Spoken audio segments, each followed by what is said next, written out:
যদি জীবিত থাকাকালীনই যদি দিতে চায় মন খুব, তাহলে আপনাকে সমান সমান হিস্সা দিতে হবে, সমান সমান ভাগ দিতে হবে।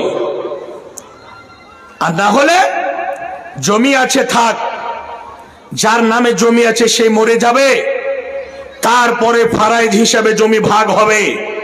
তখন কি হবে? লিজ্জাকার মিসলু হাজ্জিল উনসাইন, ছেলে পাবে 2 কাঠা, মেয়ে পাবে 1 কাঠা, ডবল এবং 1 হিস্সা এবং ডবল হিস্সা। ছেলে ডবল পাবে, মেয়ে অর্ধেক পাবে। এইরকম হিসাবে একটা সিস্টেম আছে। কিন্তু সবথেকে হুকুকুল ইবাদের মধ্যে বিরাট এইরকম ক্যান্সার আছে। বাবা মরে গেল, এই জমিগুলো যতগুলো ধুলিয়ান মার্কেটে আছে, ফারাক্কা মার্কেটে আছে, আপনার মালদা